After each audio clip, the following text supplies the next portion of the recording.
E aí, pessoal, chegando.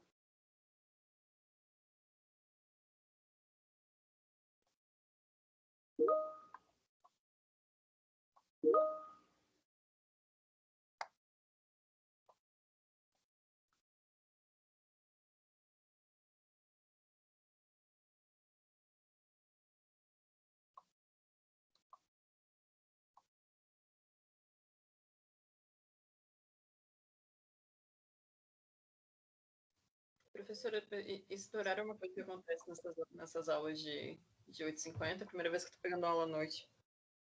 Então, na verdade, esse 8h50, assim, a gente está com esse sistema novo aí, louco, né? Do CIGA, né? Essa aula sempre começou às 9.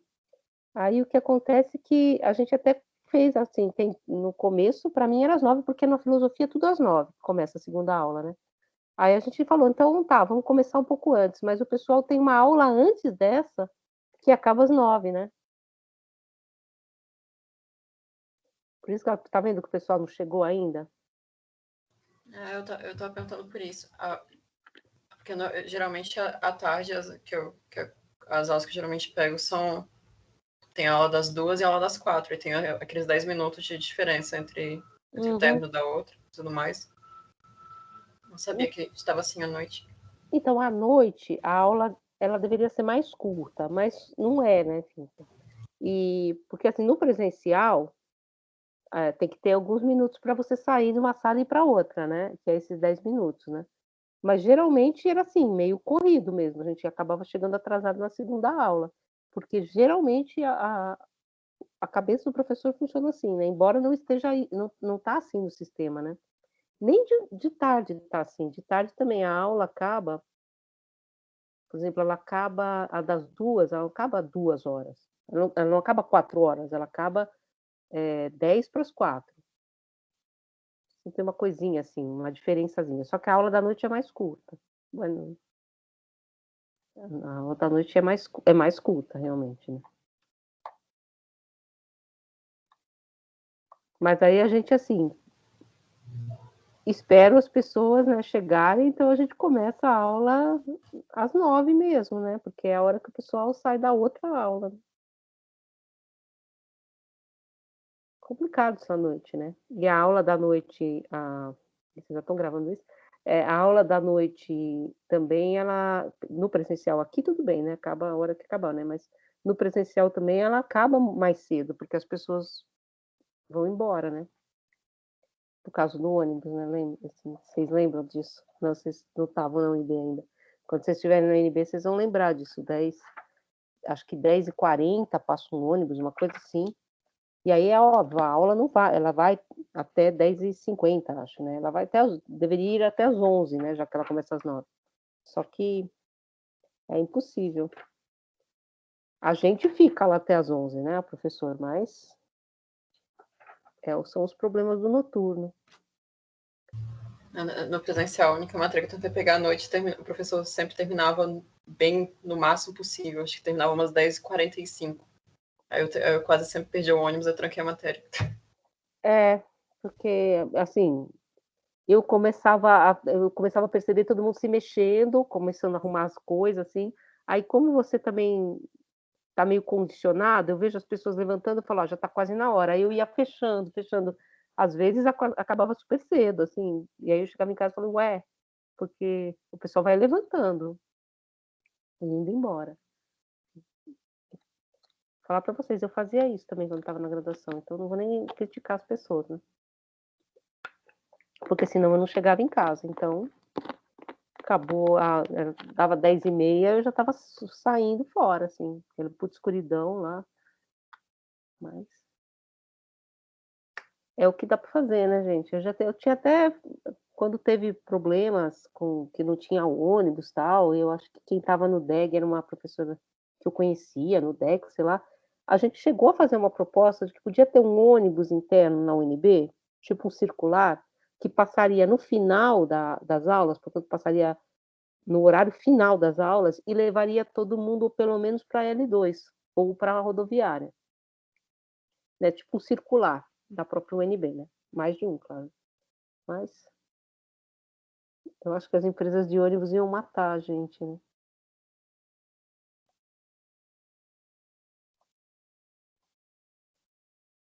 Bom, gente, o pessoal vai chegando.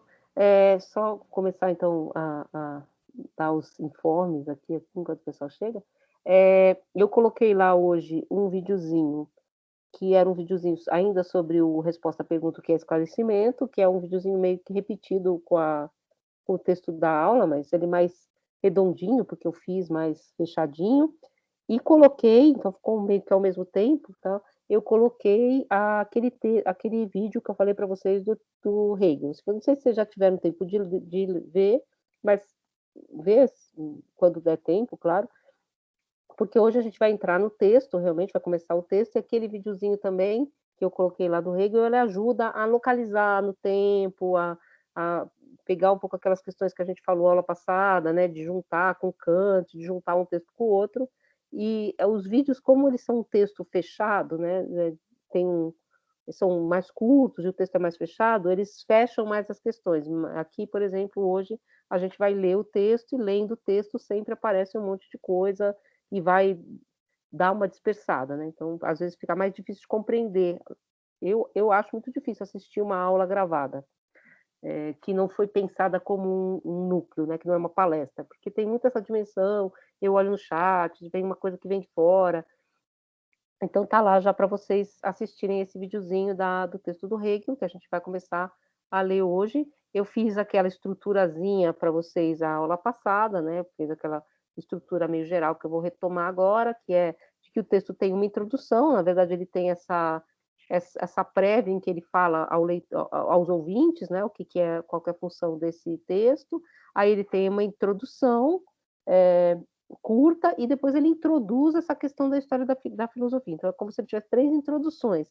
Nessas 3 introduções ele vai tratar um pouco dessa questão da equação entre história e verdade, né. Se a filosofia é aquela ciência que é a filosofia primeiro e, portanto, diz o ser na sua relação essencial, que é um pouco que a gente pode pegar da tradição aristotélica, né, o que que é filosofia?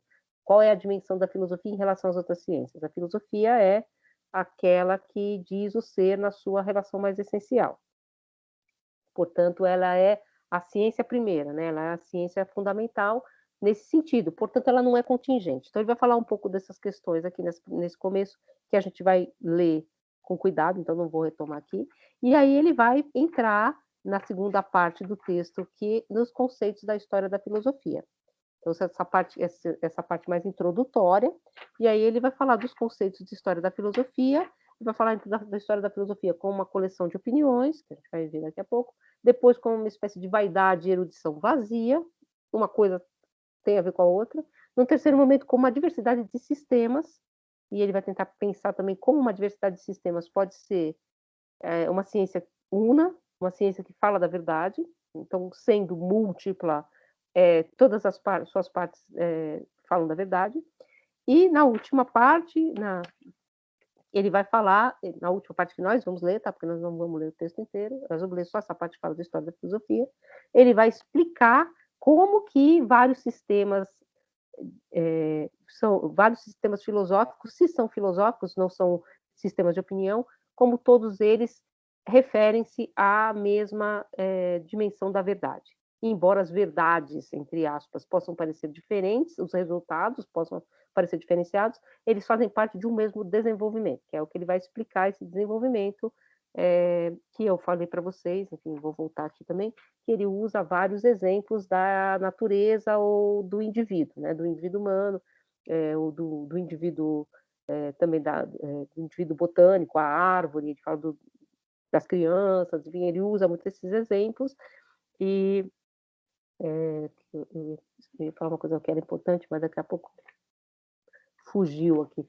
Então ele vai fazer essa parte em que ele vai explicar um pouco esse movimento, né, essa dimensão dialética da história da filosofia, que sendo uma é vária e portanto, por que que ela está implicada nesse movimento da consciência, é isso que ele vai explicar nesse miolo do texto.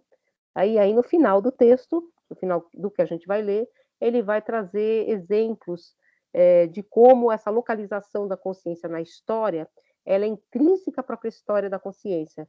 Portanto, eu não posso sequer me valer de exemplos antigos, exemplos da história como uma coleção de exemplos para responder questões do aqui e agora. Então é uma filosofia não só histórica, mas uma filosofia do aqui e agora, do tempo do agora, né? Como diz o Benjamin, o Walter Benjamin, é do Jetztzeit, né? Tempo do agora, o tempo do aqui e agora, é esse tempo presente que se põe como um problema para a filosofia, sem deixar de pensar que a filosofia tem esse caminho da sua tradição. Então, esse é o desenho do texto que a gente vai começar a ler hoje, né? Então, a gente vai ler calmamente, tá? São várias aulas lendo esse texto, tá? Porque eu sei que é um texto que tem uma dimensão um pouco mais difícil, mesmo de vocabulário e tal, assim, então, eu continuo lembrando o que eu ia falar, porque assim, você não falou aquilo, mas daqui a pouco eu acho que eu lembro. Então, a gente vai começar a ler o texto, vocês tiveram já um tempo para começar a ler o texto? A leitura estrutural, como eu falei para vocês, é talvez um modo de ler menos, mas ler mais. Você lê o mesmo texto de forma mais pente fino. Então, a gente não lê um monte de textos, a gente fica mais colado no texto. Tá? É um modo de leitura. Tá? Não é o único, não é o melhor, é um modo de leitura que te dá essa possibilidade de perceber o texto nos seus movimentos internos. Então, captar muitas nuances do texto. Tá? Então, é uma questão que a gente vai ver. Inclusive, esse texto, vocês vão entender como se estrutura isso que é uma exposição dialética. O que significa isso? Ele não fala essa palavra, eu acho que nenhuma vez no texto. Não é uma palavra que ele explicita, é um modelo da exposição. Então, ele começa essa primeira parte, essa é um discurso, é uma aula inaugural, na verdade, é uma aula inaugural da cadeira de História da Filosofia em 1806, como está aí no texto. Então, ele começa falando, né, que é uma preleção, então é uma exposição, sobre essa questão da história da filosofia. Ele diz, nesses últimos tempos, o espírito do mundo, o Geist, né, o espírito do mundo, né, nesse sentido, em demasia ocupado com a realidade física, ficará inibido de se concentrar e de refletir sobre si mesmo.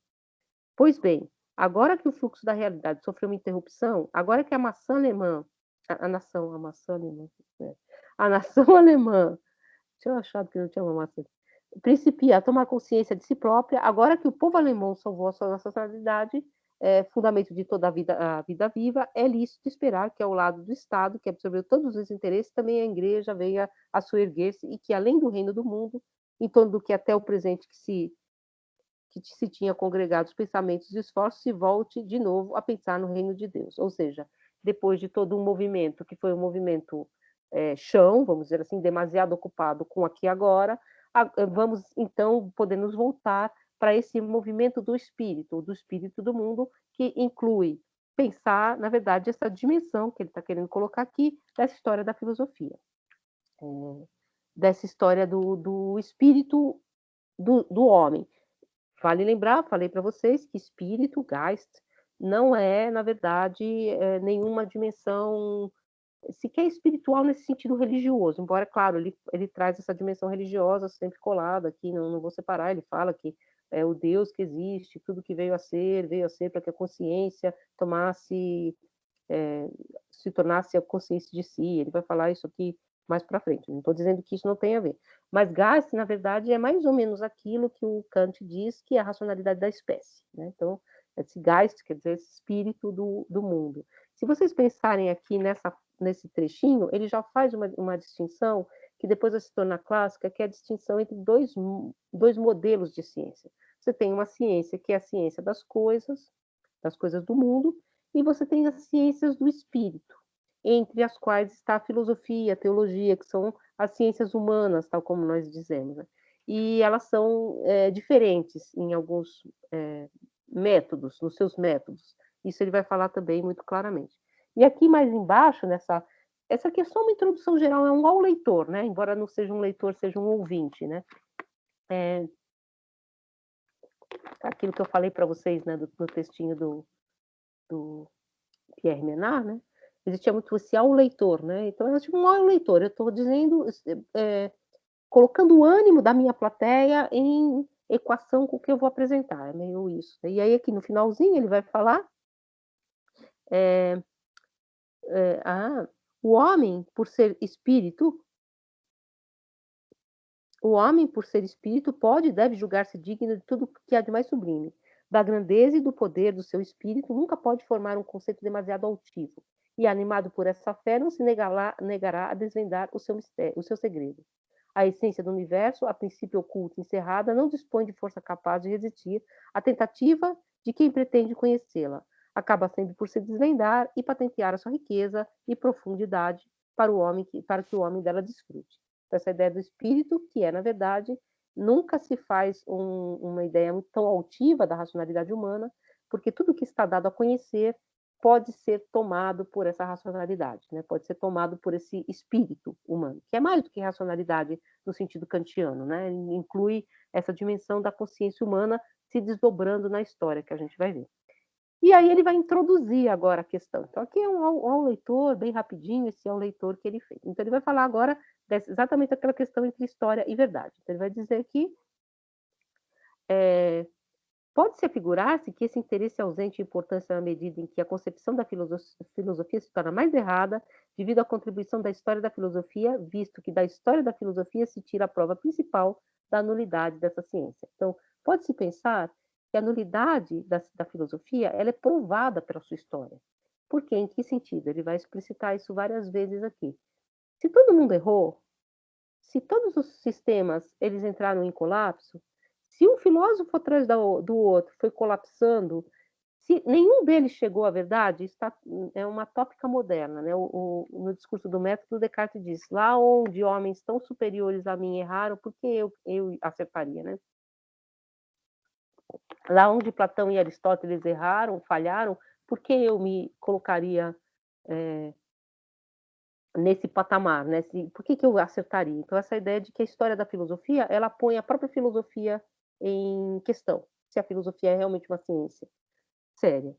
E aí ele diz mais abaixo, assim, por exemplo, pode acontecer com um leitor tendo formado uma concepção acerca do que é verdadeiramente um Estado, não consiga descortiná-la verificada na história política de um país. Casos idênticos dão-se, em maior número, na história da filosofia, e podem citar-se exposições dessa história, nas quais encontra-se tudo menos aquilo que entendemos por filosofia. Então, primeiro, a história mostra que a noção de Estado da filosofia nunca vem a ser Estado real. Então, essa disposição vazia da própria filosofia. E mais embaixo ele diz, e se esse primeiro pressuposto, a concepção do argumento da história, não ficar bem assente, todo o edifício da história se ressentirá e só alcançará estabilidade quando e na medida em que pressupuser determinada concepção.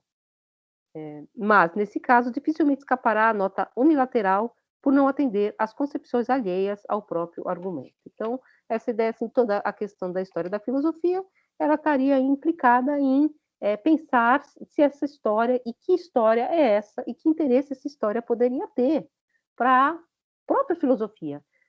É preciso ver, isso vai aparecer em todo o texto, e isso é uma questão retomada por vários autores, de que a noção de história da filosofia, e a função da história da filosofia, muitas vezes é vista como uma espécie de desvalorização da própria filosofia. Você está fazendo história e, portanto, você não está fazendo filosofia. E a história, ela negaria exatamente que há uma filosofia, que há algo que se volta à verdade, porque ela mostra, ao contrário, que a filosofia ela é esse conjunto, mais ou menos que ele diz aqui, as ideias de Estado da filosofia é um conjunto de textos praticamente literários, porque eles, quando você coloca-os diante da realidade, eles se esvaem, né? Não tem a menor função. Então ele vai fazer assim, dizer exatamente que é a questão da história da filosofia, e ele diz mais à frente, podemos conhecer as asserções, está na página 320, tá, se quiser seguir. As proposições, se quiser, as opiniões dos filósofos. Tá? Então, eu posso fazer a história da filosofia nesse sentido. Tem os vários sistemas, as várias opiniões, tal. Podemos atarefar-nos excessivamente em volta dos fundamentos e deduções dessas opiniões, sem, no entanto, lobrigar o essencial, a saber, a compreensão das proposições. Não faltam volumosas e eruditas histórias da filosofia, que pecam por falta de conhecimento da matéria pela qual tanto se afadigam. Então, você pode fazer uma reunião extremamente erudita, extremamente completa, e ainda assim deixar escapar exatamente qual é o movimento interno daquilo que nós chamamos filosofia. E aí ele vai dizer que para isso, então, é preciso primeiro você ter um conceito claro do que você está chamando de filosofia. E aí ele vai dizer, mas pela simples determinação do conceito da filosofia, não de modo arbitrário, senão científico, tal estudo converte-se na própria ciência da filosofia, pois esta apresenta a característica de só aparentemente se iniciar o seu estudo pelo conceito. Só o estudo ou a tratação por inteiro dessa ciência dá explicação e, melhor ainda, a descoberta do conceito dela. E esse conceito é essencialmente o resultado da tratação. Ou seja, eu posso ter coletâneas extremamente eruditas de filosofia que deixam escapar exatamente o que é filosofia. Mas se eu tiver o conceito do que é filosofia, a tratação dessa história da filosofia é a própria ciência da filosofia. Não é mais uma mera compilação erudita, é ciência. E o que significa dizer que é ciência? Significa dizer que é algo que tem uma necessidade interna, não é mais uma coletânea de fatos e elementos cavalheirescos, como ele vai dizer, aventuras do espírito humano. É sim algo que tem uma necessidade interna tal que é dessa tratação, ou seja, do estudo dessa necessidade interna, dessa história da filosofia, que nós podemos realmente ter um conceito da ciência da filosofia.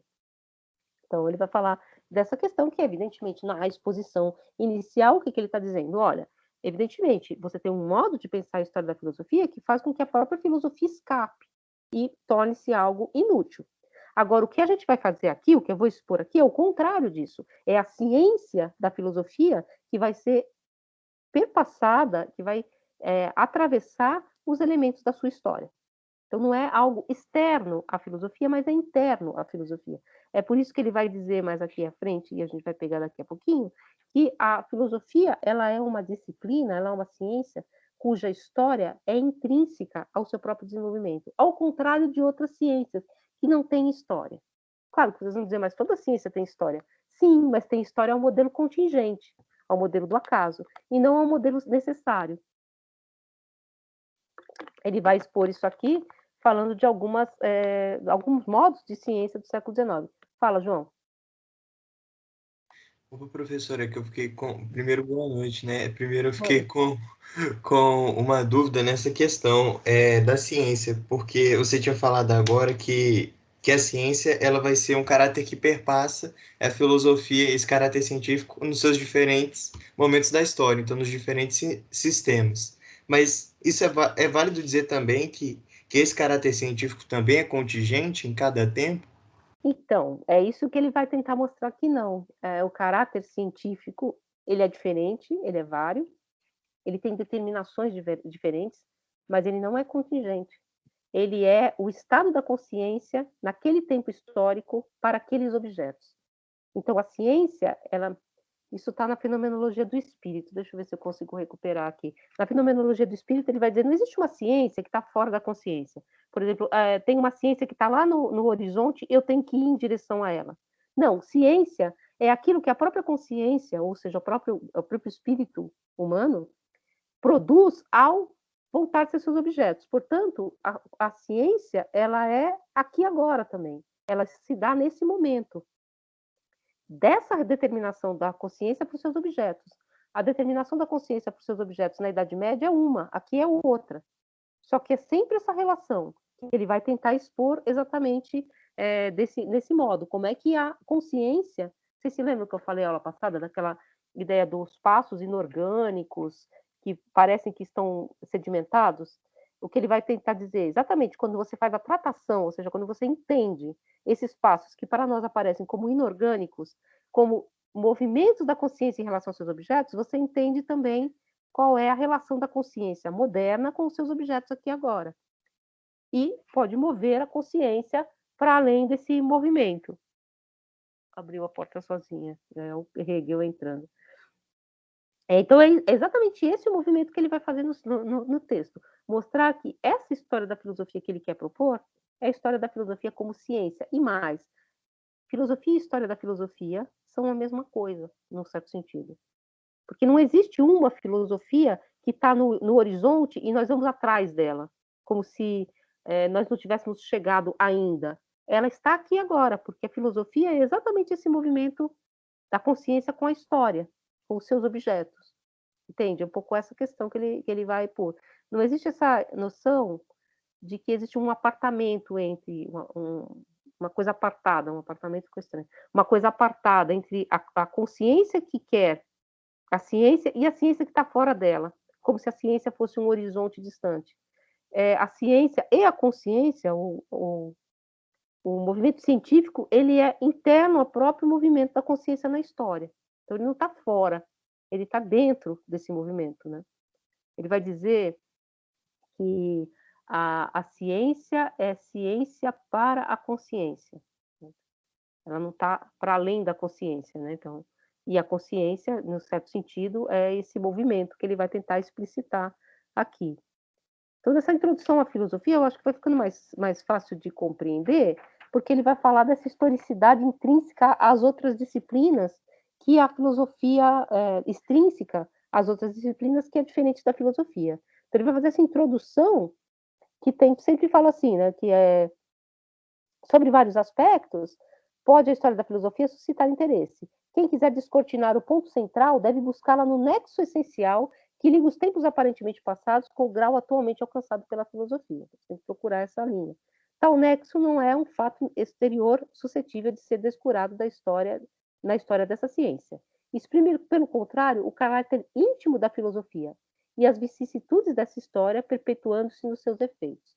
Ou seja, o que ele vai mostrar exatamente é que a história da filosofia, e ele diz aqui mais para baixo, ela é o patrimônio da razão autoconsciente que nos pertence e não surgiu sem preparação. Nem cresceu só do solo atual, mas é característica de tal patrimônio o ser herança, e mais propriamente resultado do trabalho de todas as gerações precedentes do gênero humano. Então, esse momento que nós vivemos agora, aqui agora, e por isso que os sistemas são diferentes, ele é um trabalho, né, que se torna inorgânico, como para a criança se torna invisível o trabalho que ela fez para aprender a falar, porque nós já fizemos esse passo de tornar esse caminho sedimentado. Esse caminho se sedimentou de alguma forma. Mas se você levar em conta que esse caminho é aquilo que nós herdamos, e, portanto, que a ciência, tal como aparece para a consciência hoje, é a ciência que devém desse caminho, a gente vai começar a perceber qual é o movimento da história da filosofia que interessa para ele, né? E aí ele continua mais aqui para frente, ele diz assim que essa tradição, isso eu acho muito interessante, porque a gente tem uma noção de tradição, é claro, tradição é uma palavra ruim, patrimônio é uma palavra ruim, né? Patrimônio tem a ver com uma questão patriarcal, óbvio, né? Inclusive de dominação, herança também, né? São palavras muito problemáticas com as quais nós hoje em dia temos nos feito vários ajustes, né? Nós estamos sempre falando dessas questões do patrimônio, do que nós recebemos de herança. Então, por isso que eu falei um pouco a aula passada que uma das questões centrais para pensar essa questão do Hegel é a noção de Bildung, de formação, como nós viemos a ser o que somos, como isso veio se formando. Isso não significa que essa formação é boa, né? Porque fala assim, a pessoa é bem formada, mas ela pode ser formada dentro de uma estrutura como a nossa, no Brasil, enfim. Eu não sei se eu falei para vocês, mas vale lembrar que a noção de formação ela é estrutural para o pensamento brasileiro. Não porque nós somos bem informados, mas sim porque a formação ela é a estrutura do modo mental e de operação social que perpassa a nossa vida. Então, ela foi conformada, vamos dizer assim, a formação, por esses modelos históricos também pelos quais a gente passou. Então, tá aqui, né, na nossa formação. Mas por isso que ele vai dizer, Hegel, que não é uma herança morta. Porque se fosse uma herança morta, inorgânica e petrificada, nós não teríamos que nos haver com ela, a gente podia exatamente jogar fora. E é exatamente o que a gente vai ver depois na contemporaneidade, um movimento que existe, exatamente essa ideia de você fazer as vezes com o passado, é colocar o passado entre parênteses e jogar fora, realmente. A gente vai ver isso muito claramente em movimentos anti-hegelianos, inclusive, de que esse historicismo é um peso e a gente não precisa dele. Também é um movimento que a gente vai ver no Nietzsche, numa crítica. Mas ele vai dizer aqui, isso eu coloquei uma vez numa prova, mas essa tradição não é apenas uma ama que conserva fielmente o patrimônio recebido para o manter e transmitir invariável aos vindouros. como o curso da natureza, que através de infinitas variações de atividades, de formas e funções, sempre se conserva fiel às suas leis originais, sem progredir. Não é a tradição estátua de pedra, mas é viva e continuamente vai se enriquecendo com novas contribuições de maneira de um rio que engrossa o caudal à medida que se afasta da nascente. O conteúdo dessa tradição é formado por tudo quanto o mundo espiritual produziu e o espírito universal nunca permanece estacionário. Então, essa ideia de uma espécie de grande caudal, de uma relação que nós temos com o passado que é viva.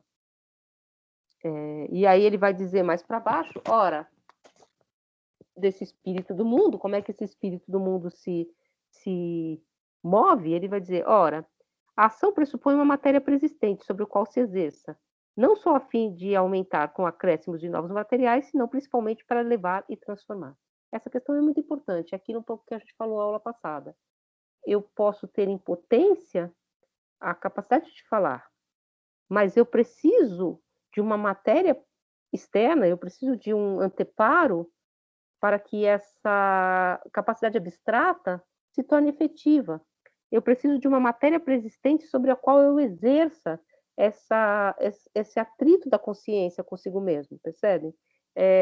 Uma criança, pegando o exemplo da criança, uma criança que nunca viu ninguém falando, ela não tem essa preexistência material e, portanto, ela não efetiva também essa capacidade. Então, ele vai falar que essa questão da materialidade, ou seja, da externalidade, do extrinsicar-se da consciência, o do pôr-se no mundo e, portanto, pôr-se na história, é um movimento da própria consciência que, ao negar aquele objeto que se põe para ela, ou ao tentar assimilá-lo, ou ao ser violentada por esse objeto, muitas vezes, por isso que está fora, por isso ou que ela põe para fora, ela precisa mover-se e procurar uma outra forma. Ela precisa se conformar de outra forma, tomar outras formas. E aí ele vai falar aqui embaixo, então, a recepção dessa herança equivale ao exercício da posse dela. É exatamente isso que ele falou no outro texto, no texto da Fenomenologia do Espírito, que é aquele caminho inorgânico que a gente acha que é de pedra, que está dado, do qual a gente tem que tomar conhecimento exatamente para saber, para tomar posse dessa herança, exatamente para saber como a gente pode mudar de lugar essa herança. Senão, essa herança inconfessada, e ele vai falar isso em vários outros textos, tá? Uma herança inconfessada que você acha que negou, mas está lá, ela passa para o resultado, ela passa para outra fase sem que você tenha analisado. Ele não vai falar disso, mas assim, a volta do recalcado, né?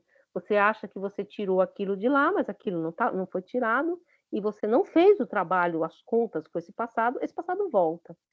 Assim, não gosto de exemplos externos, mas já que a gente falei um pouco aqui de como no Brasil é importante essas questões que se voltam em torno da noção de formação, logo depois da abolição da escravatura, foi um movimento de você desaparecer com todos os elementos que lembrassem a escravidão, né? Então você simplesmente fez tabula rasa. A gente não vai perguntar por quê, pode ser que tinha funções políticas, evidentemente, tinha funções para ninguém pedir indenização, mas tinha também uma questão que era ideológica, simbólica, né? Vamos desaparecer com tudo isso, vamos queimar, vamos jogar tudo fora. O que aconteceu? Você não destrói esse passado sem fazer as contas com ele.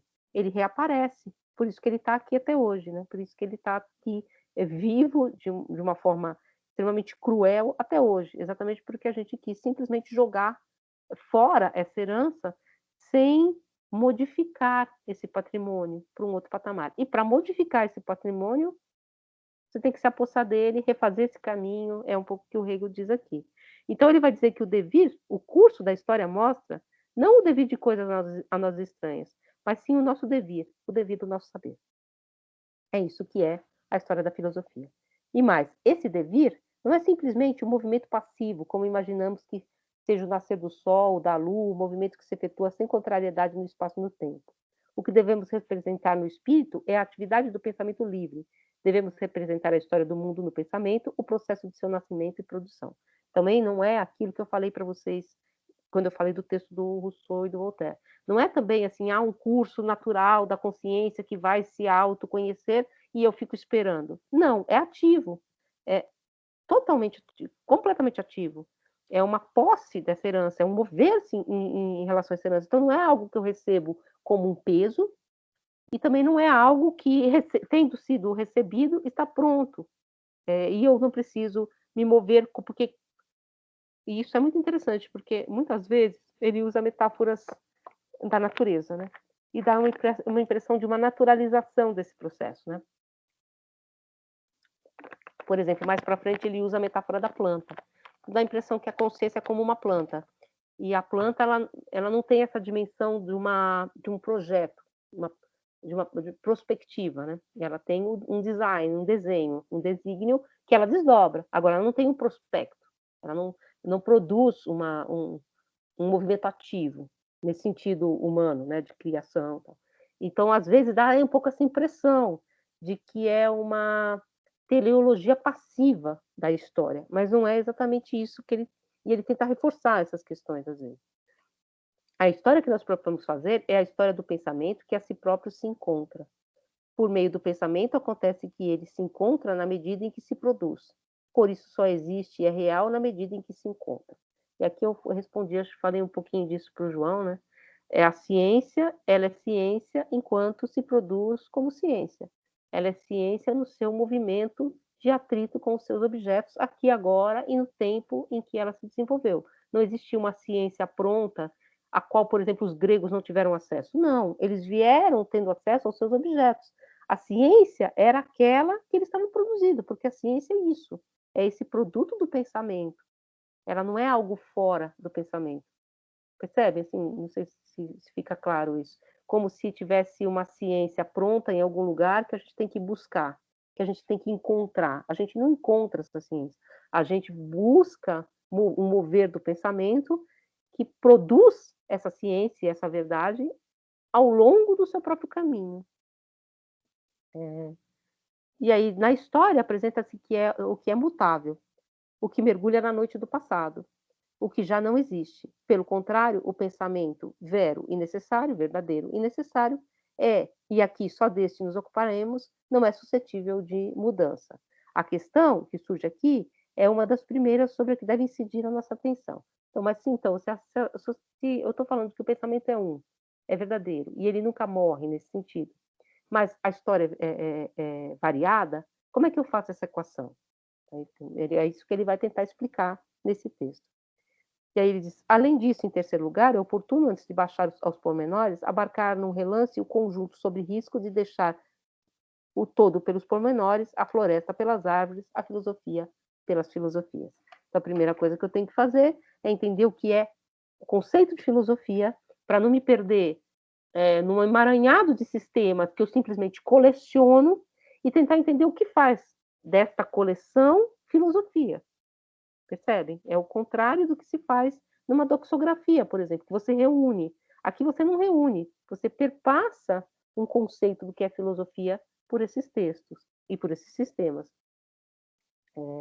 Então, é desse fato, de fato, à primeira vista, a história parece ser uma sucessão de fenômenos contingentes, isolados, que só do tempo recebe um nexo que os prende. Todavia, já na história política, nós não nos contentamos com essa maneira de ver. Compreendemos, ou pelo menos pressentimos, uma conexão necessária que marca a cada um dos fatos a sua posição especial e a relação com uma finalidade, e com isso lhes marca também um significado. Tudo na história tem significado só pela sua relação com algum fato geral em virtude de sua ligação com ele. Descobrir esse fato geral chama-se compreender o seu significado. E na história da filosofia, é preciso, portanto, encontrar não os fatos externos, mas sim o nexo que faz com que, desta filosofia para esta filosofia, haja uma passagem necessária, percebe? O desenho necessário do caminho do espírito. E é exatamente isso que ele vai procurar explicitar nesse texto. Então, essa é a introdução. A introdução, então, como eu falei para vocês, coloca o processo contínuo, que a Débora perguntou, continua. Então, esse processo, ele vai falar, por exemplo, o que ele vai falar em relação à China, em um outro texto? que a China teve um desenvolvimento do espírito muito grande, um desenvolvimento da consciência em relação aos seus objetos, que estancou, que ficou parado, porque exatamente você não teve a liberdade de pensamento necessária para esse mover-se. Então, esse processo ele é contínuo, mas ele é ativo, ele pode ser freado. E é interessante que, pelo menos nesse texto, tá? Não sou uma profunda conhecedora de Hegel, e eu sei que ele tem uma dimensão bastante eurocêntrica, e que todos esses autores, ele pensa que essas espirais de desenvolvimento, elas podem acontecer em vários, com várias heranças, entendem? Assim, com várias heranças, elas podem estar produzindo esse movimento. A nossa, óbvio, e óbvio que ele também acha por óbvio, ele é um europeu, enfim, ele é um alemão, enfim. Óbvio que a nossa, que ele vai propor, é a europeia, é a melhor, né? Mas a nossa não, a dele, né? Da nossa quem, né, cara pálida? Mas a dele. Mas assim, mas já fica no desenho da exposição essa possibilidade desse processo contínuo. Na verdade, o processo tem um termo, tá? Assim, ele tem um fim quando ele se completa, né? Ele se completa quando há uma meta que é a perfeita união, e aí imediata, porque está completa, entre o conceito e o objeto. Então, quando o conhecimento da consciência se tornar pleno dos seus objetos. Né? Mas aqui nesse texto ele não vai falar disso, não. Né? E aí, então, a primeira coisa que ele falou é exatamente essa equação entre o que é filosofia e o que é história. Ele fala que o pensamento tem uma história, e essa história é o próprio pensamento, porque o pensamento se autoproduz, ele não está pronto, ele não é imediato, como eu falei na aula passada, né, que existe uma mediação desse pensamento com os seus próprios objetos. Então, é nessa mediação que o pensamento se produz a si mesmo, e aí ele vai tentar resolver exatamente essa contradição, que é aparente, óbvio, de a história ser contingente e ser vária, né? A história é variada, acontecem coisas que só porque estavam temporalmente ligadas é que tem algum nexo, não existe uma lógica necessária entre elas, mas se você faz ciência, você está procurando essa regra geral, e ele vai mostrar que a filosofia não é uma coleção de sistemas, ela é um sistema em si mesmo. A filosofia e a história da filosofia formam um sistema. Elas não são sistemas separados como árvores numa floresta. Você vai procurar a ideia de árvore e todas essas árvores são árvores porque remetem a esse conceito de árvore. Então, não vou ficar preso na multiplicidade, que é o que ele fala exatamente nesse desenho geral que ele vai tentar fazer. Então, ele põe aqui nessa introdução o problema e já dá um pouco o apontamento de como ele vai resolver. Tá? Então, enfim, mais ou menos aquela coisa que o pessoal acha assim, eu leio a orelha, eu leio a conclusão, já entendi tudo. Não, porque o que exatamente interessa nesse texto é o como ele vai fazer isso. Porque aqui ele vai dizer, ele diz claramente, o pensamento e a sua história são a mesma coisa. A história do pensamento é intrínseca à produção do próprio pensamento. Portanto, a ciência, a filosofia e a sua história são uma coisa só. Elas são importantes e é preciso tomar pé desse movimento para produzir a própria filosofia. Portanto, esse movimento ele é interno, é intrínseco à filosofia. Ele diz isso tudo. Agora tá, mas ele não explica como, né? Você diz é um truísmo. Beleza, a história, a filosofia são a mesma coisa. Tá, eu posso dizer, e não são. Também não expliquei, tanto faz. Mas ele põe aqui, na verdade, nessa introdução, algo que ele vai explicitar nessas duas partes que a gente vai ler. Então, na primeira parte, na parte A, ele vai falar dos conceitos de história da filosofia que circulam e passar em revista esses conceitos da história da filosofia, mostrando os problemas desses conceitos e onde eles falham e por que esses conceitos levam a uma concepção errônea de história da filosofia. Aquilo que eu falei para vocês, que eu dividi mais ou menos em A, B e C, é a doxografia, essa noção de uma erudição vazia e a noção de uma diversidade de sistemas. Né? Então, a primeira coisa que ele vai dizer, a primeira ideia que nosso espírito surge ao tratar da história da filosofia é que o objeto desta contém já uma interna contradição, visto que a filosofia se propõe compreender o que é imutável, eterno em si e por si, é e não pode não ser. Isso vai aparecer várias vezes, tá? O ser em si, que é aquilo que é, o em si e por si é uma coisa só, porque tem o em si, o para si, o vir a ser, né? Então, esse ser que está na mutação também. Agora, esse ser da mutação, esse ser em movimento e vir a ser, é o ser da história. Eu estou no vir a ser. Eu era criança, agora eu sou uma mulher adulta, depois eu sou uma adulta para velha já, né? Depois eu vou ser mais velha ainda, então eu estou no vir a ser. Agora, o que eu sou mesmo? Qual é a minha essência? O que eu sou e não posso deixar de ser? O que é imutável? É isso que é o objeto da filosofia, né? Senão a filosofia não trata da história e daquilo que é mutável. Então ele fala dessa contradição. E eu só falei disso do em si e por si, porque isso aparece várias vezes no texto, é uma terminologia muito própria hegeliana. O seu fim é a verdade. Então, a filosofia, ela é a ciência da verdade, daquilo que é imutável e eterno, portanto, a verdade é uma, a verdade não é vária, não tem várias verdades. A história, pelo contrário, aspira a contar aquilo que existiu em um tempo e no outro, tempo depois deixou de existir, por ter dado lugar a qualquer outra coisa. Isso é história. História, né? A história, ela é uma multiplicidade de fatos. Por exemplo, pegar um exemplo que a gente vai usar lá no final do curso. Existe uma noção de mulher, que é aquilo que é imutável, mas enfim, eu acho que não existe, mas tudo bem, uma essência daquilo que é mulher, e existem as mulheres, as formas de ser mulher nas diversas sociedades, que vocês sabem que historicamente sempre foram muito variadas, né? Você tem formas de ser mulher na antiguidade, em Esparta, em Atenas, no Egito, em Roma. Essas formas de ser mulher históricas, elas apontam para uma mulher única, que é a essência, ou para o homem eterno. Então, um pouco essa questão que ele está pondo aqui, a filosofia se trata dessa figura que não é histórica, mas que é aquilo que é o imutável nesses vários invólucros históricos. Né?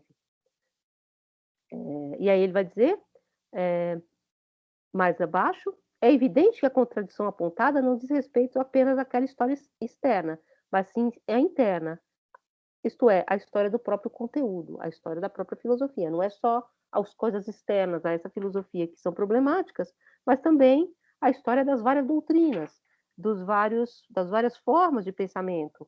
Isso também é problemático. Eu também não expliquei como essa história intrínseca ao próprio pensamento, à própria filosofia, se dá.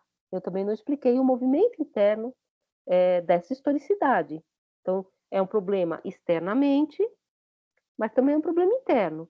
E aí ele vai dizer, aqui mais para baixo, que existem sim ciências que não têm história. Não porque elas não têm história do ponto de vista contingente, porque todas têm, né? Mas do ponto de vista intrínseco, imanente, portanto, do ponto de vista científico, elas não têm história. Elas não precisam dessa história como algo que é constitutivo da sua própria forma científica. E ele vai dizer aqui embaixo, as demais ciências, pelo contrário, possuem uma história mesmo relativamente ao conteúdo de cada uma delas. Uma parte dessa história refere às variações desse conteúdo, o abandono de certas teses que a princípio haviam sido consideradas de bom quilate. Mas grande parte, algumas ciências têm história assim nesse limite, assim. Mas grande parte, talvez a maioria do conteúdo, conservou-se. As ciências às vezes refutam, né? Você tem algumas coisas da física aristotélica que hoje em dia não são mais consideradas. Tudo bem, algumas coisas foram refutadas, mas o cerne dessas ciências conservou-se. De sorte que este caso não se constitui variação das conquistas anteriores, mas antes um acréscimo ou aumento. Essas ciências, na verdade, elas vão se somando àquilo que eu aprendi. Por exemplo, ele vai falar da mineralogia, mas eu vou usar o meu exemplo aqui, que é a botânica, né? Enfim, vai falar da botânica também. A botânica, eu vou juntando um monte de plantas, eu vou lá no cerrado, no meu terreno do cerrado, vou pegando várias plantas, eu vou conhecendo cada vez mais, aí uma planta se soma a outra, uma planta se parece com a outra, eu crio uma relação de uma planta com a outra, e eu vou sempre somando esses conhecimentos. Um conhecimento, ele pode corrigir o outro, mas ele não contradiz o outro. Então, elas são ciências que se formam à maneira de um aglomerado. Eu vou somando e ela vai crescendo. E simplesmente isso. E quando há algum desacordo, esse desacordo é facilmente transformado em consenso pela própria constituição dessa ciência. Isso aqui, tá, essa folha não é disso, é daquilo. Pronto, já trocou. Não é nada que crie uma espécie de contradição interna a essa ciência. E ele diz mais ainda. Essas ciências progridem por justa posição. É certo que algumas noções, graças ao progresso da mineralogia, da botânica, etc., se retificaram. A maior parte, porém, manteve-se e enriqueceu-se, sem mudar com as novas conquistas. Para uma ciência como a matemática, por exemplo, a história, no que se refere ao conteúdo, não visa senão a registrar acréscimos. E a geometria elementar, como foi criada por Euclides, por Einstein, já ia falar, a partir dele, pode considerar-se como uma ciência desprovida de história. Desprovida de história por quê? É claro que ela tem uma história, mas a história ela não faz parte da ciência. Ela não constrói essa ciência. Se um botânico vivesse 1000 anos, ele ia percorrer todas essas questões, ia juntar e pronto. Você teria o mesmo resultado que você teria desse botânico de 1000 anos no tempo dele e agora. Você não tem essa questão do aqui e agora nessas disciplinas. Pelo contrário, vai dizer, a história da filosofia não ostenta nem persistência do conteúdo simples e completo, nem o processo de um pacífico aumento de novos tesouros aos anteriores conquistados. Por outro lado, a quem ela parecesse oferecer o espetáculo de mutações do conjunto que sempre se renovam, de maneira que no fim nem sequer estivéssemos ligados pelo propósito de alcançar uma meta comum. O próprio objeto abstrato, o conhecimento racional, desvaneceria e o edifício da ciência deveria, por fim, dividir-se com a casa deserta e pretensão e o nome doravante balofo da filosofia. Ou seja, a filosofia é ao contrário dessas outras disciplinas. Eu não vou somando várias filosofias, porque elas se contradizem, e elas se contradizem internamente, elas se contradizem no seu fulcro, elas se reportam umas às outras de uma maneira complexa. Elas não existe um aumento pacífico de conhecimentos filosóficos apenas por justaposição. Portanto, a justaposição de várias filosofias, no modo do que ele vai chamar de história doxográfica daqui a pouco, simplesmente diz que a filosofia não faz sentido, ela vira uma coisa balofa, deserta. Por quê? Porque eu ponho uma do lado das outras concepções completamente diversas, de coisas diversas também, muito diferente das outras disciplinas que não têm historicidade. Parênteses aqui está o cerne de uma distinção entre dois métodos científicos, o método das ciências duras e o método das ciências do espírito, ou das ciências humanas, se vocês quiserem. As ciências duras, a biologia, a matemática menos, que não é uma abstração, mas a física, elas poderiam ter um modelo científico que é não histórico e que pode ser, inclusive, como diz o Adorno, tomado como se você estivesse vendo a natureza pela primeira vez. Aí eu vou estudar as árvores como se eu estivesse vendo as árvores pela primeira vez. Agora, isso é impossível se eu vou me voltar, por exemplo, para um objeto humano como uma sociedade. Eu não posso me voltar para sociedades humanas como eu me volto para as árvores. Como se eu estivesse vendo as sociedades humanas pela primeira vez. Sem problematizar que eu mesma, que estou vendo essa sociedade humana, sou parte dela e produto dela. E que, portanto, a minha consciência, que volta-se para essa sociedade, foi produzida por ela. Então, você tem essa implicação que nas ciências da natureza, grosso modo, é claro que tem ideologia também, não é isso? Eu posso dizer que estou vendo pela primeira vez. Eu posso descobrir algo pela primeira vez. Então, esses modelos têm que ser separados. Vocês vão ver depois que há também uma tentativa de unir, tá? De juntar esses modelos, de dizer que se a ciência ela responde pelo mesmo pela mesma metodologia científica. Aqui ele fala exatamente o contrário. Existem disciplinas, formas de conhecimento que independem da sua história e, portanto, elas podem ser essa visão pela primeira vez do mundo. Outras, como a filosofia e as ciências do espírito, Geist, enfim, são intrinsecamente embrenhadas na sua história, da sua própria construção. Então isso eu acho que é uma questão importante, porque a gente vai ver depois isso ser refutado. Atualmente isso eh, é um pouco nuançado também, quando vocês alguém aqui faz PIBIC? Se vocês já viram o formulário de PIBIC, ele é igual para todas as ciências, como se o mesmo modelo de produção científica servisse para todos os objetos de conhecimento. Então, modelo Banner, modelo problema, solução do problema, conclusão, como se esse modo, né, essa explicitação, e parece apenas, não, mas a gente só fez uma estrutura. Não, essa estrutura, ela é um modo de pensar e conceber a própria ciência. Estou falando isso assim, estou falando contra a iniciação científica exatamente, mas é uma questão intrínseca ao problema filosófico que a gente vai ver retomar. Eu acho que alguém me perguntou no Zap, não sei se daqui ou da outra turma, dessa questão da indução, da dedução, né, desses modelos científicos. Hoje em dia, atualmente, a indução, a dedução, a hipótese, esses modelos, que são modelos que vêm das ciências duras, que são construídos, claro, dentro da filosofia, eles são aplicados, muitas vezes, às ciências humanas do mesmo modo. Não é que você não vai aplicar, mas quando você vai fazer um procedimento indutivo ou dedutivo, quando você está falando de sociedade, você tem que levar outros fatores em conta.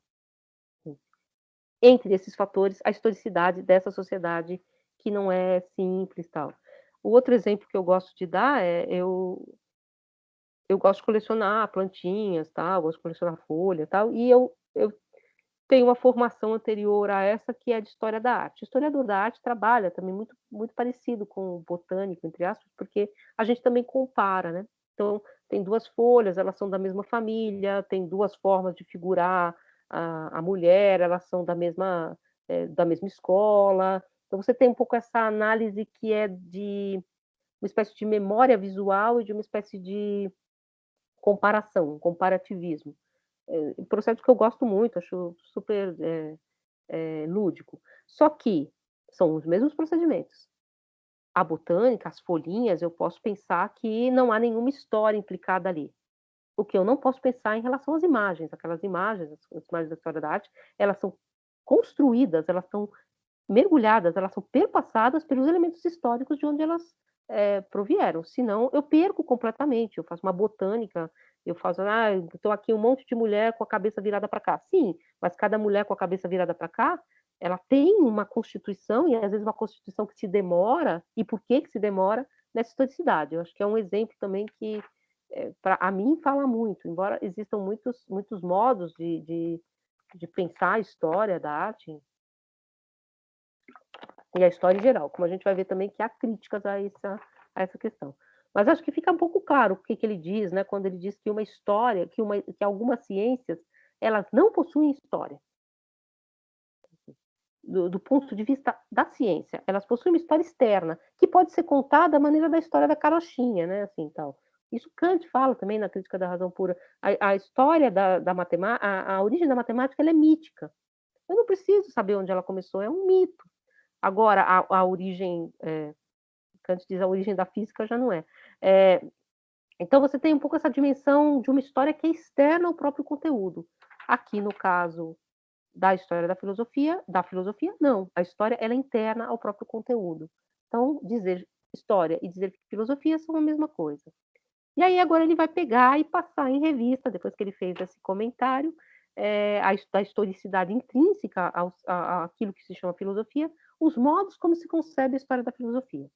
E aí ele vai falar primeiro o A minúsculo, porque tem o A maiúsculo que é da parte inteira, a história da filosofia como uma galeria de opiniões, como uma espécie de grande toxografia, ou seja, reunião de comentários sobre um determinado tema. Aí ele disse assim, que essas reuniões contingentes de sistemas, né? O conceito de que pretendemos ocupar-nos, antes de mais nada, diz respeito à contingência dos conteúdos, ou seja, o conceito das ações contingentes. Repare-se que o conteúdo da filosofia não é dado nem por ações exteriores, nem por ocorrência das paixões da cultura, mas sim pelas ideias. Mas as ideias contingentes não são mais do que opiniões filosóficas, e denominam-se precisamente opiniões filosóficas as que dizem respeito aos objetos próprios da filosofia, quer dizer, Deus, a natureza, o espírito. Então, como é que eu reúno aquilo que é filosofia? Eu reúno os comentários em torno de alguns temas. Então, é externo, né? Eu falo, o que é botânica? A botânica é o que fala de árvore, então eu reúno comentários sobre árvore. O que é filosofia? Os caras que falam de Deus, da natureza, do espírito, da metafísica. Eu reúno todos os comentários em torno dessas questões e fiz aí uma coleção externa, né? Porque eu reuni mais ou menos como se eu estivesse catalogando objetos. E aí ele vai dizer exatamente duas questões aqui. Primeiro, são opiniões filosóficas que são reunidas de forma externa, porque são reunidas segundo uma espécie de conteúdo ao qual elas se reportariam. O material assim recolhido pode chamar-se, se quiser considerar benignamente, um complexo de opiniões.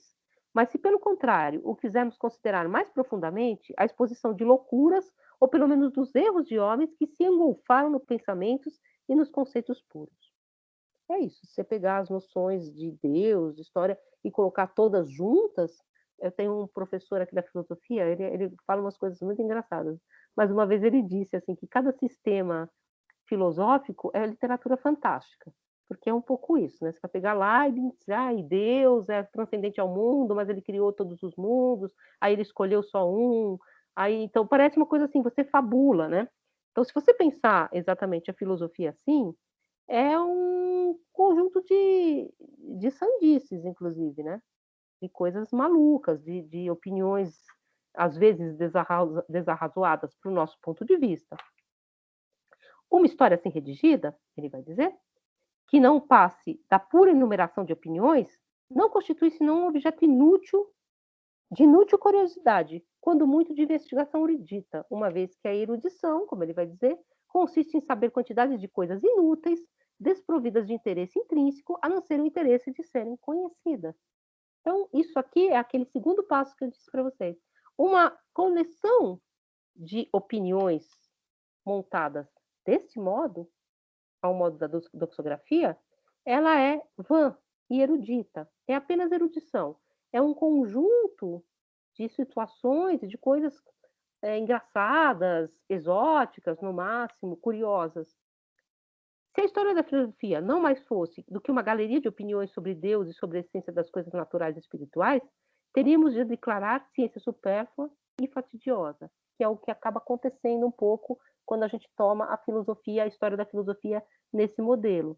Ela é, na verdade, uma coleção de coisas engraçadas, ela vira um pouco café filosófico, né? Aquela coisa assim, vou lá saber porque é curioso, e sei lá, é interessante, é engraçado, mas isso faz com que, do ponto de vista de uma ciência séria, a filosofia nada mais seja do que um campo de mortos, que é o que ele vai falar mais para frente.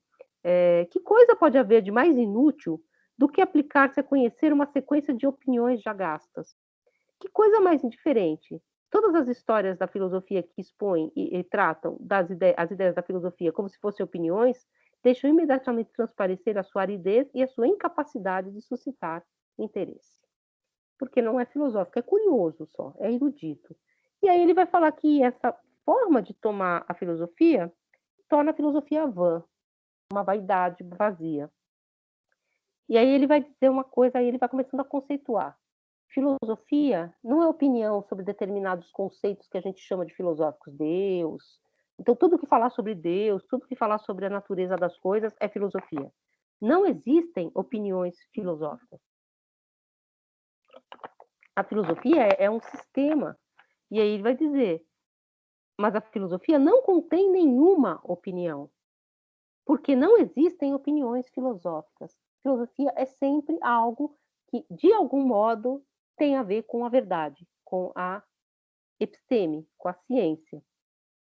Descobrimos imediatamente a falta de cultura fundamental quando um escritor, ainda mesmo que se trate de um historiador da filosofia, se atreve a falar de opiniões filosóficas. A filosofia, e aí ele vai conceituar. Então, não são as filosofias, eu tenho que conceituar o que faz de cada um desses movimentos, desses sistemas, filosofia. Não são os temas. porque tem bobagem escrita sobre Deus, sobre a natureza, tem poesia, tem um monte de coisa escrita sobre isso. O que é filosofia? Então, eu tenho que ter um conceito, eu tenho que saber o que é a árvore, para não me perder nas árvores, como ele diz. A filosofia é a ciência objetiva da verdade, é a ciência da sua necessidade, é conhecer por conceitos, não é opinar nem deduzir uma opinião da outra. Então, não é conteúdos externos, é conhecer por conceito. Isso é filosofia. Depois ele vai explicar o que é conceito e como é que a ciência conhece por conceito. Ora, o oposto da opinião é precisamente a verdade, e diante da verdade empalidece a opinião. Essa oposição é grega, né? Enfim, depois vocês vão ver, entre a aletheia, ou aletheia, depende do acento, e a doxa, a opinião. A opinião tem algum contato com a verdade, porque ela pode ser opinião sobre algo, mas ela não é um movimento filosófico em direção à verdade. E aí ele vai dizer que, dessa maneira, o subjetivo torna-se a medida do valor, isso é uma opinião individual, como cada qual é capaz de formar. Tal convicção individual não é, portanto, mais do que a opinião, a qual assim se converte na mais alta finalidade para os homens. Isso é vazio, isso é uma vaidade, isso realmente esvazia completamente a própria filosofia. Então, se fosse isso que eu estivesse ensinando, essa história da filosofia, eu realmente estaria ensinando uma coisa inútil, que só serve para vaidade. E aí ele vai dizer aqui embaixo, existe, porém, diferença entre a convicção baseada em estudos subjetivos, isto é, sentimentos, aspirações, intuições, opiniões, etc., e a convicção que brota do pensamento e da compreensão do conceito da natureza do objeto. No primeiro caso, a convicção não passa de mera opinião. Então, existe sim opiniões sobre Deus, sobre a natureza. Qual que é a diferença delas para a filosofia? É que essas opiniões são baseadas em elementos subjetivos, como aspiração, intuição, enquanto que as relações filosóficas, as questões filosóficas, elas são necessariamente uma compreensão conceitual do mundo. Elas podem ser diversas? Sim, depois ele vai explicar, porque o conceito se desenvolve, mas elas têm essa aplicação conceitual. E aí ele vai falar da diferença platônica da doxa e da episteme, exatamente o que Platão já dizia, né? O sofista, ele produz um texto de opiniões, porque ele não está preocupado. O filósofo pode errar, entre aspas, né? Ele pode não encontrar um caminho correto. Só que ele tem que ter sempre essa relação conceitual com a verdade. Enquanto que o sofista, na voz do Platão, é aquele que constrói um discurso que se sustenta, mas que não tem um compromisso de estar falando a verdade. Ele pode, inclusive, falar a verdade por acaso, mas ele não tem esse compromisso de, conceitualmente, então, uma espécie de pesquisa árdua, tentar separar, vamos dizer assim, as questões e encontrar realmente essa posição rigorosa em relação à verdade. E aí ele vai dizer mais aqui embaixo, essas características individuais são para mim algo de estranho e não põem em livre atividade a minha razão pensante, que permanece ausente. É matéria histórica, exterior, morta, conglobada de coisas vãs. E o contentar-se com coisas vãs não é mais do que vaidade subjetiva. Então, isso é vaidade, vanitas total, a vaidade de que isso não é história da filosofia. Então, essa questão do movimento que ele faz em relação a esses dois tópicos que eu falei, a doxografia e a erudição e a vaidade. Vocês têm alguma questão até aqui? Ou várias, ou muitas, ou infinitas? Mais para infinitas, eu acho que é a ordem das questões. Diga. Mas aproveitando, professor, eu fiquei com alguma dificuldade para entender esse desdobramento dessa consciência, assim. Não é necessariamente uma consciência, opa, quase que a palavra não sai, que nem era em Kant, em Hegel, mas tem essa ideia ainda de desenvolvimento desse pensamento, mas ele é de maneira espiral, que nem a senhora tinha falado, mas eu tendo a ver ele como se fosse algo meio que teleológico, mas Hegel não vai traçar essa questão enfim, de necessariamente ao um sistema negar o outro, ele se desenvolver ou estar acima daquele que foi negado. Uhum. Inclusive, inclusive, é muito ambígua essa questão, porque é óbvio que há um desenvolvimento no sentido de que as determinações elas vão se refinando, mas ao mesmo tempo há uma perda. É interessante isso no sistema. Por exemplo, é óbvio que as nossas questões políticas e éticas, elas são mais específicas, elas são mais determinadas, elas têm uma determinação mais profunda do que aquelas de Platão. Ele fala isso aqui. Mas, ao mesmo tempo, com esse aprofundamento, com essa determinabilidade, a gente se perdeu no meio do caminho aquela comunidade ética grega, por exemplo. Então, é um movimento assim, não é assim, porque você fala assim, então ele acha que nós somos melhores, o desenvolvimento no sentido de que nós somos melhores que os gregos? Sim, não, até na outra aula eu comentei que o Hegel ele é um homem religioso, né?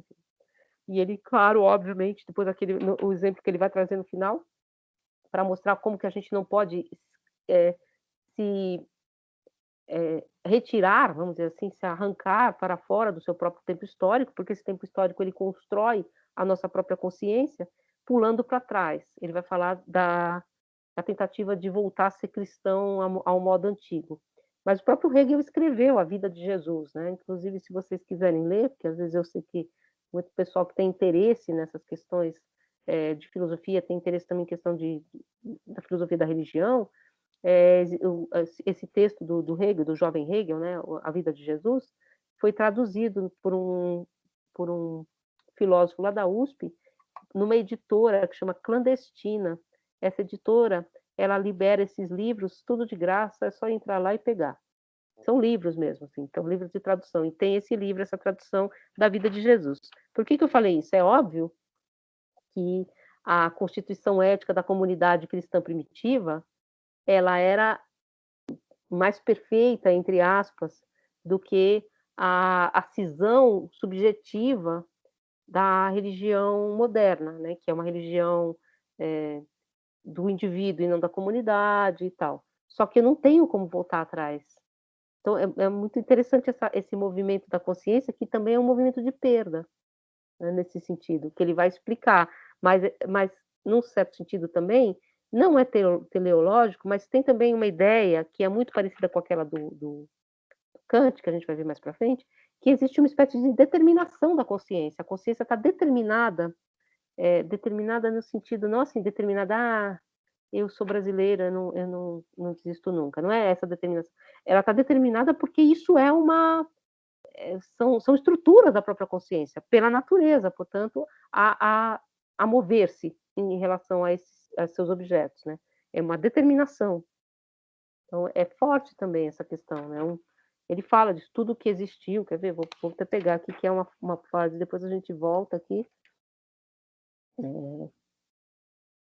Tudo o que desde a eternidade acontece no céu e na terra, a vida de Deus, e quanto se opera no tempo, visa apenas a que o espírito se conheça a si próprio, se faça a si mesmo objeto, se encontre, devenha a si mesmo, se recolha em si próprio. Desdobrou-se, alienou-se, mas somente para poder se encontrar e poder voltar a si próprio. Então, essa ideia, assim, Deus que esteve na Terra e tudo que foi criado para que a consciência, para que o espírito se desenvolva nesse sentido. Então, tem uma força também, né? Que é ativa, mas também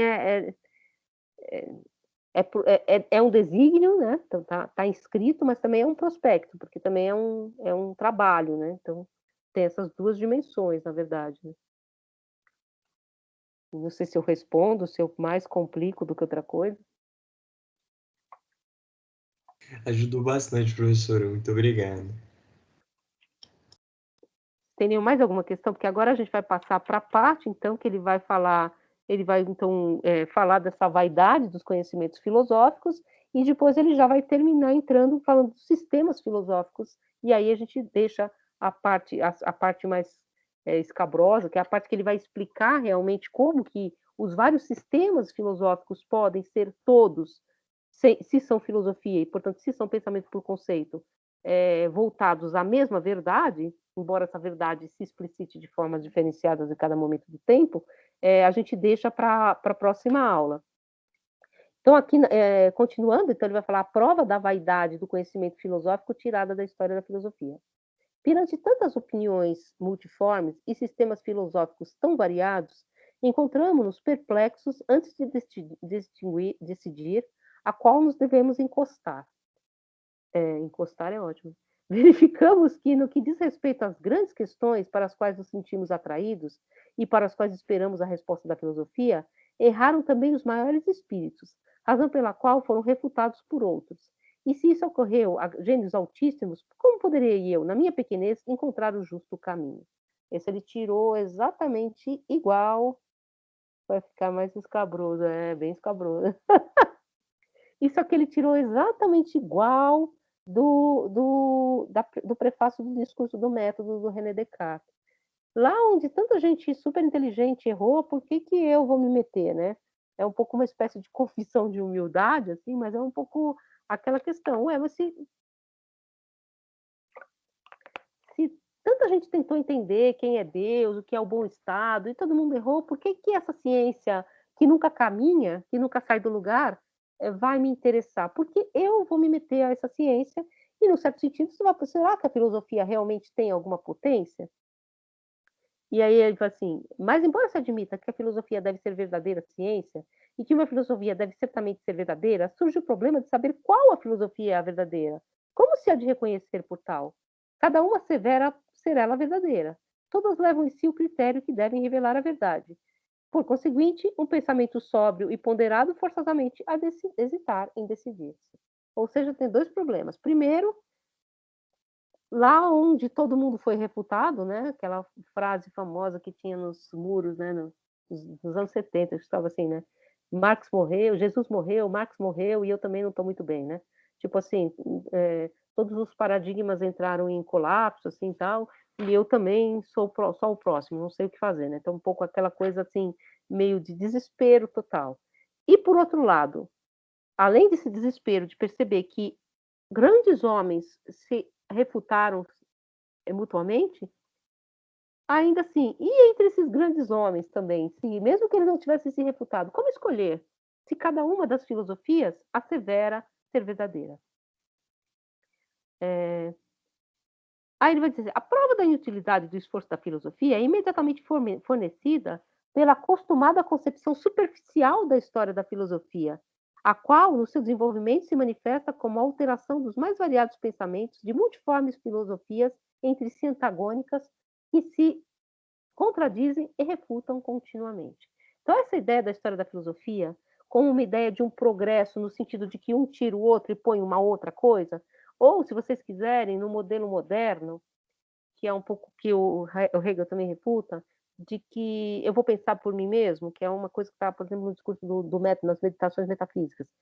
Eu penso, eu existo, e a partir dessa primeira verdade, eu vou construir uma cadeia de verdades por mim mesmo, né? Não que essa verdade seja minha ou subjetiva, ela é objetiva.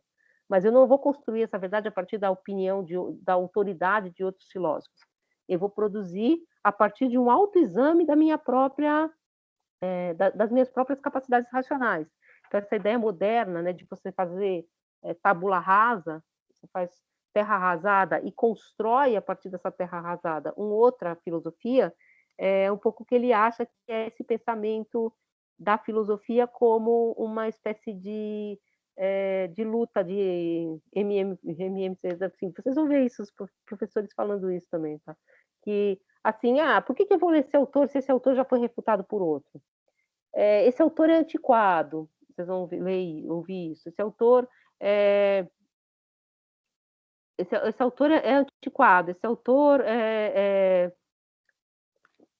caiu de moda, esse autor está errado, né? Uma vez eu fui numa... Não é que os autores não erram, tá? Uma vez faz bastante tempo, sabe? Logo que eu entrei na UNB, eu fui num debate sobre economia e tal, e tinha um professor que era marxiano, estudava Marx, né? E eles não deixaram ele falar, eles falavam que isso aí já foi refutado, a economia já mostrou que não é assim. Aí ele tentava explicar, porque ele era filósofo, olha, não é a questão que foi refutada, é claro, isso aqui é uma economia do século XIX, eu só estou querendo mostrar como ele articulou essa economia do século XIX como uma exposição histórica e filosófica, como ele incorporou todos esses elementos numa única exposição, Não é os detalhes, não é o detalhe, né? Aí, não, isso aí já não serve mais, certo? Assim, essa ideia, isso não serve mais, está morto. Que é um pouco uma ideia que é corrente, tá? Inclusive na filosofia. Não, assim, eu entendo que eu não estou dizendo que o economista não está errado, porque não estou dizendo que ele está errado de dizer, olha, mas isso não se justifica mais. Mas o que a gente estava querendo dizer, olha, mas vamos tentar entender primeiro o que esse autor está dizendo. E também, assim, por outro lado, não é também transformar esse autor num Deus que não errou, não é isso. É tentar entender qual foi a questão, com os dados dos quais ele dispunha, claro. Aristóteles fala coisas a partir da física aristotélica, que hoje em dia ainda são interessantes e válidas do ponto de vista do movimento interno, embora a física aristotélica não cientificamente já tenha entrado em colapso, né? Enfim, a gente não acredita mais naquele modelo. Então, essa ideia de uma espécie de um refutou o outro. E aí ele diz, esse fato inegável induz naturalmente a aplicar à filosofia as palavras de Cristo. Deixai que os mortos sepultem os seus mortos. E segue. A história da filosofia, no seu conjunto, parece assim uma coisa meio messiânica. Olha, deixem os mortos aí e me siga, né? Enfim, mas uma coisa messiânica, embora ele seja cristão, tal, essa ideia do Messias como aquele que abre o novo, né? Inaugura o totalmente novo. A história da filosofia, no seu conjunto, outra coisa não seria senão um campo de batalha coberto somente dos ossos dos mortos. Um reino não só de indivíduos mortos, fisicamente finados, mas também de sistemas refutados e, por conseguinte, espiritualmente finados, cada um dos quais matou e sepultou o precedente. Em vez de segue-me, seria o caso de dizer segue-te a ti próprio, ou seja, apega-te às tuas próprias convicções, aferra-te à tua própria opinião. Para que adotar outra? Já que eu sou só o idiota do futuro, né? Assim, eu lembro muito disso que eu estudava alguns autores, aí tinha muita crítica a esses autores, tal, assim, e falava assim, porque ele isso é idiota, ele é um idiota.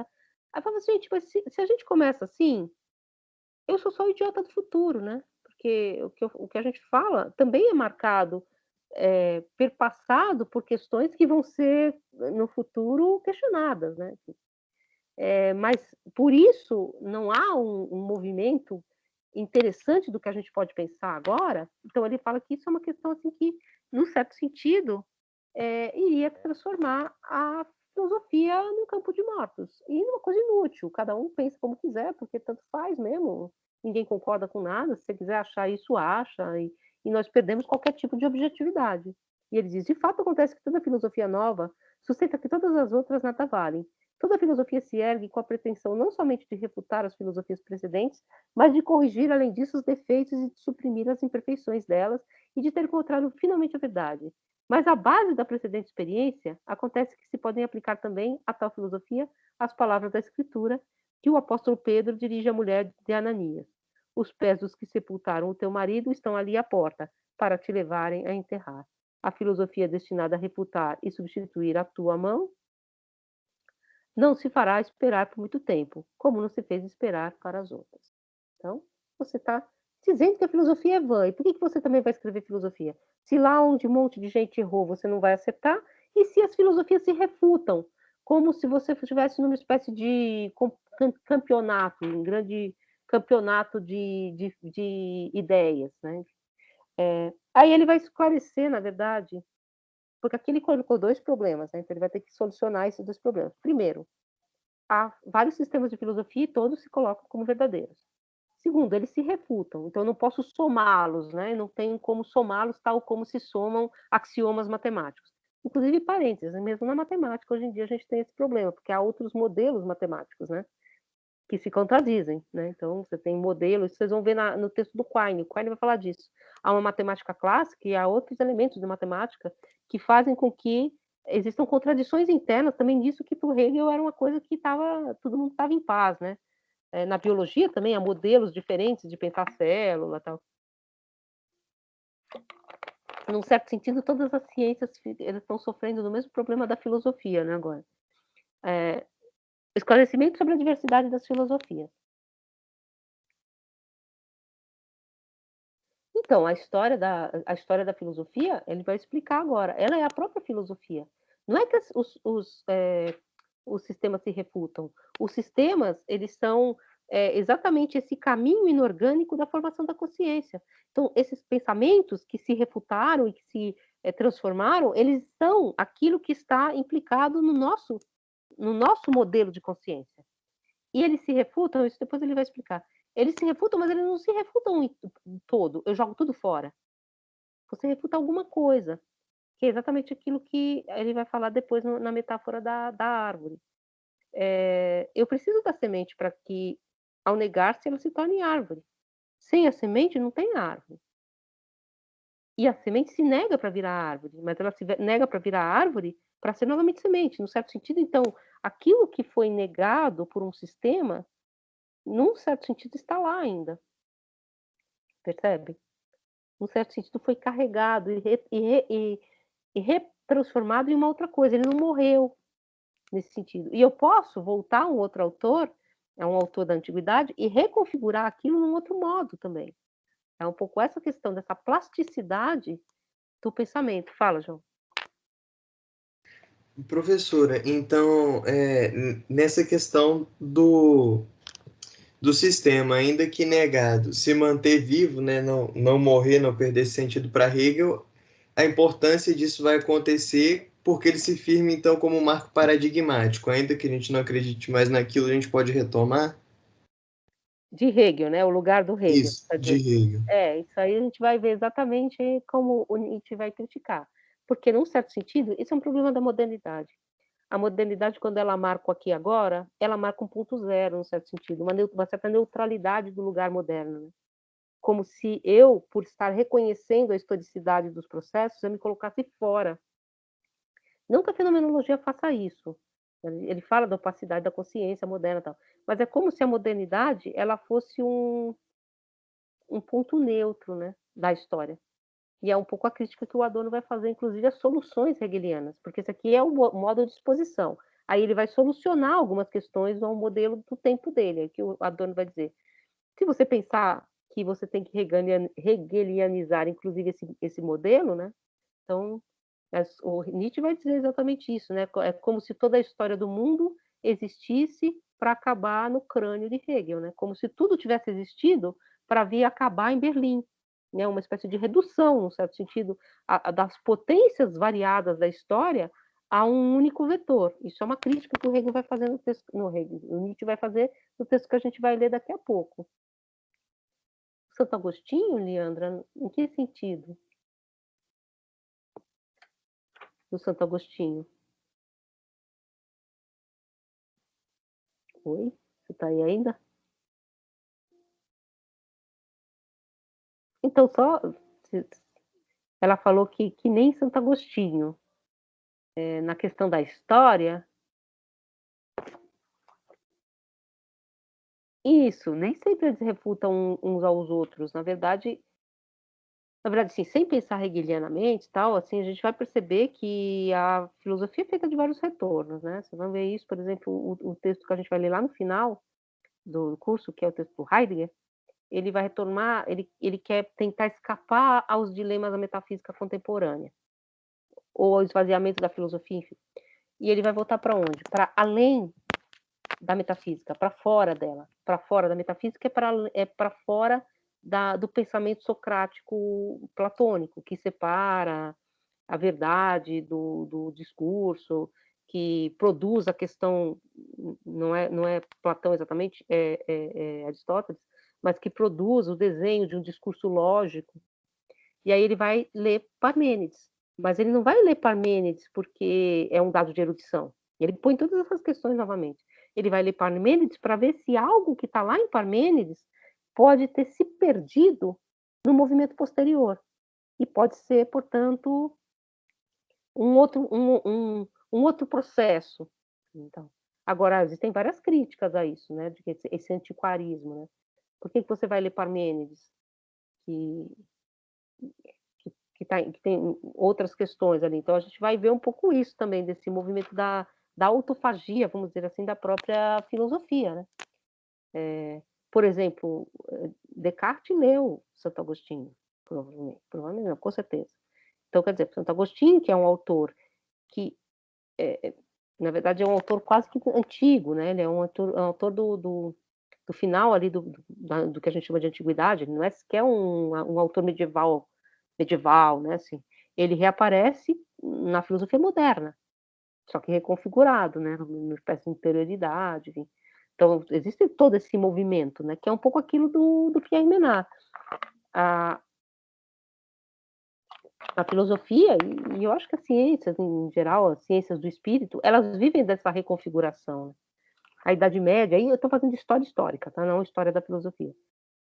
Na Idade Média, a Idade Média pode ser pensada a partir dos retornos dos textos clássicos à baila. Né? Quando eles começam a ler Aristóteles novamente, que Aristóteles está com os árabes, aí eles chegam novamente à cristandade por meio dos árabes, aí eles começam a ler Aristóteles, que tem até aquele filme O Nome da Rosa, né, que é todo em torno dessa questão. Aristóteles é um grande filósofo. Aí depois tem Platão, reaparece no horizonte, eles começam a reler Platão, aí tem o neoplatonismo do Renascimento. Então você tem todo esse movimento, né, que faz com que a história a história histórica da filosofia seja também a história desses retornos, né? Hoje em dia, por exemplo, falando de história contemporânea, você teve todo um padrão de leitura anti-hegeliano num tipo de filosofia mais linguística, mais analítica, mais voltada à pragmática. Você teve um forte pendor anti-hegeliano. Agora eles estão lendo Hegel. Eles estão lendo Hegel porque Hegel eles estão lendo isso, né? Tem uma teoria da consciência. A partir de uma maleabilidade linguística. Eles estão percebendo isso. Claro, estão lendo uma outra coisa, né? Uma outra leitura. Então, tem muito essa questão, vai e volta, né? Hegel que foi o grande excluído, né? Porque o hegelianismo, um grande sistema, um sistema que se torna hegemônico. O sistema hegeliano tem um encanto, né? Que ele resolve as contradições na contradição.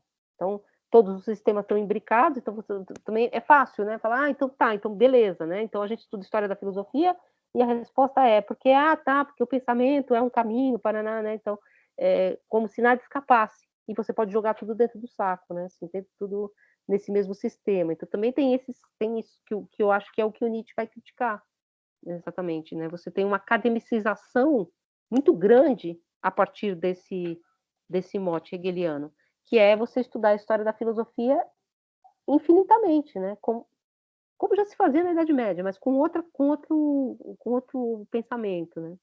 Só para terminar aqui, esclarecimento sobre a diversidade das filosofias. Então, ele deixou esses problemas para nós e agora ele vai esclarecer antes de entrar para explicar as questões. Se a contestação relativa ao fato da diversidade das filosofias, mas a verdade é una, o instinto da razão mantém invencível esse sentimento e essa fé. Se assim é, só uma filosofia pode ser verdadeira, mas uma vez que na realidade as filosofias são diversas, daí se deduz que as restantes são errôneas.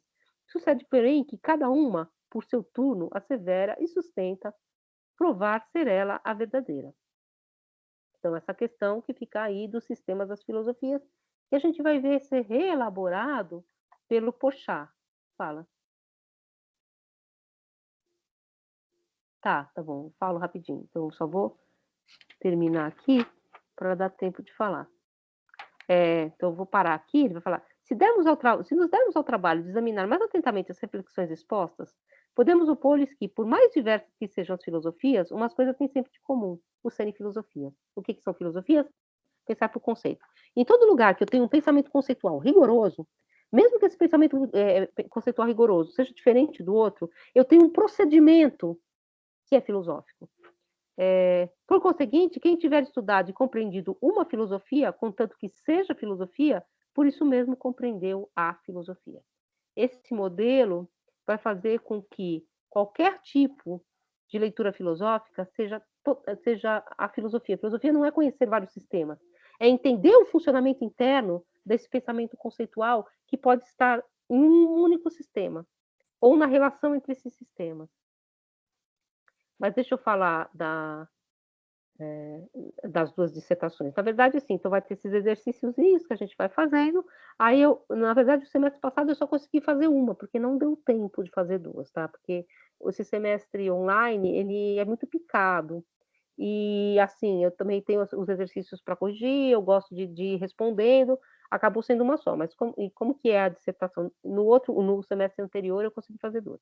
Mas eu não sei se foi muito produtivo também, falar a verdade.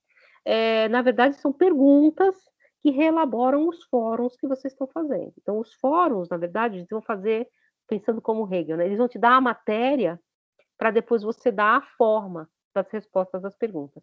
As perguntas são sempre localizadas nos textos, elas são analíticas, então elas são estruturais, elas vão para dentro do texto, eu não vou perguntar nada fora dos textos, então, e são esses textos que a gente está lendo, tá? Então, a última provinha, que talvez não dê tempo de fazer, mas espero que dê, aí, na verdade, é uma tentativa de produzir uma argumentação, porque a gente está aqui entrando nas filosofias e tentando descobrir como é que elas se movimentam.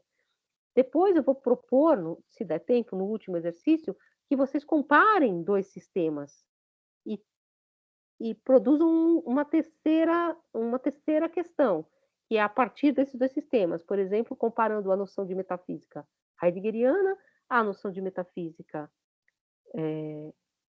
do Carnap, que são autores contemporâneos, mas que pensam a palavra metafísica de forma muito diferente. Aí vocês apresentam cada uma delas e aí tiram uma conclusão, que é tomando um partido de um ou de outro, que é simplesmente colocando as questões de forma divergente histórica, enfim, aí vocês produziriam o que é o outro movimento, porque é claro que a gente não faz só análise de texto, né?